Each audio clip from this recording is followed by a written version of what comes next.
안녕하세요. 알아두면 삶이 힘이 되는 채널 매일 3분입니다. 여러분들 사는 게 재밌으신가요? 아무리 돈이 많은 부자들이라도 삶이 재미없는 분들이 있고 또 경제적으로 힘들고 소박한 삶을 살면서도 행복하고 재밌게 사는 사람들이 있어요. 하지만 우리 50대, 60대로 넘어가다 보면 젊어서처럼 일상이 막 바쁘고 활기차지는 않잖아요. 그렇다 보니 사는 게 무미건조하고 시간이 무료하게 흘러간다고 느끼시는 경우가 있는데요. 이왕 사는 거 재밌게 살아야 하잖아요. 그래서 오늘은 인생을 재밌게 사는 방법에 관해서 여러분들과 얘기를 나눠보려고 해요. 끝까지 집중해주세요. 인생을 재밌게 사는 방법. 첫 번째, 내 삶의 좋은 면을 찾자. 어떤 상황이든 부정적인 눈으로 나쁜 면만을 찾아서 보는 사람들이 있어요. 비가 오면 외출하기도 불편하고 우중충하다고 하고 또 햇볕이 쨍하면 얼굴 타고 따가워서 나가기 싫다고 해요. 집이 전철역과 가까운 역세권에 살면 시끄럽고 지저분해서 불만이라고 얘기해요. 그런데 조용한 숲세권 지역으로 이사를 가면 또 교통이 불편하고 편의시설이 없다고 불평을 해요. 이렇게 살면서 안 좋은 부분에만 집중하면 삶 자체가 재미없고 불만일 수밖에 없어요. 반대로 좋은 면에 집중한다면 삶은 재미있고 행복해질 거예요. 비가 올 때는 차분하게 차 한잔 마시면서 사색에 빠질 수 있어 좋고요. 햇볕이 쨍하면 산책하며 비타민D 합성할 수 있으니 좋잖아요. 역세권에 살면 교통 좋고 편의시설이 많아서 살기 좋고요. 숲세권에 사니 조용하고 여유있게 살 수 있어 좋잖아요. 이처럼 내 삶에서 똑같은 상황이라도 좋은 면을 보고 거기에서 의미를 찾아야 해요. 그러면 내 하루하루가 더 재밌고 행복해질 거예요. 인생을 재밌게 사는 방법. 두 번째, 마니아가 되어보자. 마니아라고 하면 어떤 한 가지 분야에 빠져서 광적으로 즐기고 좋아하는 사람을 일컫는데요. 좀 부정적인 의미가 있긴 하지만 무언가에 몰입하는 게 나쁜 건 아니잖아요. 인생을 재밌게 사는 방법으로 좋아하는 일에 푹 빠져서 지내는 것만큼 확실한 방법도 드물어요.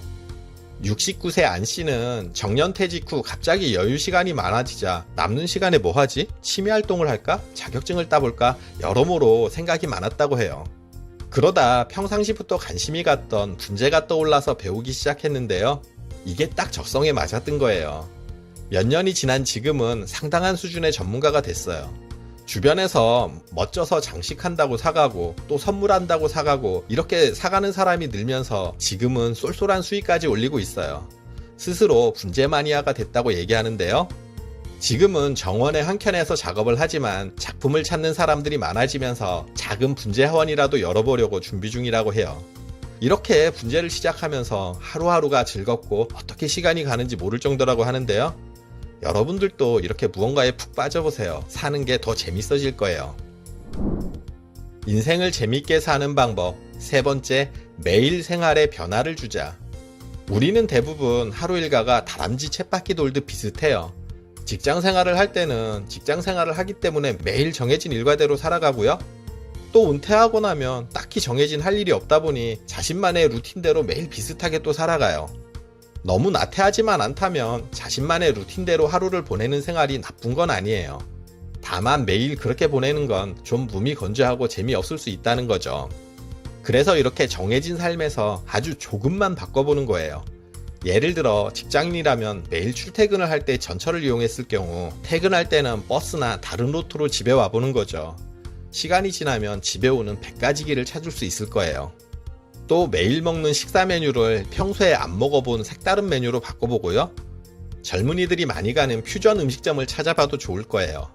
늘 걷는 산책로도 오늘은 좀 안 가본 낯선 골목길로도 걸어보고요. 이렇게 우리의 뇌는 평상시와 똑같이 하는 다른 경험을 할 때 더 자극을 받고 활성화된다고 해요. 그러니 어제와 다른 사소한 한 가지를 오늘 해보세요. 하루가 더 즐거워질 거예요.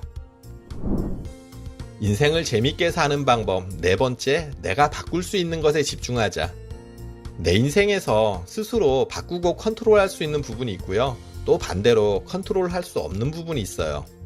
컨트롤이 가능한 부분으로 내 생활, 가족, 건강, 일, 취미, 외모, 자기계발 등이 있을 거예요. 이런 부분은 내 노력에 따라 영향을 미칠 수 있고 또 바꿀 수 있는 부분이에요. 컨트롤할 수 없는 부분은 TV 속의 드라마나 뉴스, 예능, 정치, 사건, 사고, SNS, 다른 사람의 인생같이 내가 바꿀 수 없는 부분이죠. 그런데 우리는 내가 컨트롤할 수 없는 부분에 너무 많은 시간을 쏟고 열을 내고 과하게 몰입하는 경우가 많아요. 어제도 드라마 보면서 주인공 둘이 친남매라는 사실을 알고 안타까워하셨을 거예요. 또 오늘 또 뉴스보다 국회의원들 월급 주는 내 세금이 아깝다고 욕하셨을 거고요. 그런데 이렇게 내가 컨트롤할 수 없는 부분에 열내고 몰입하면 할수록 내 존재 가치와 삶의 만족도는 떨어진다고 해요. 그래서 내가 컨트롤할 수 있는 부분에 집중해야 하는 건데요.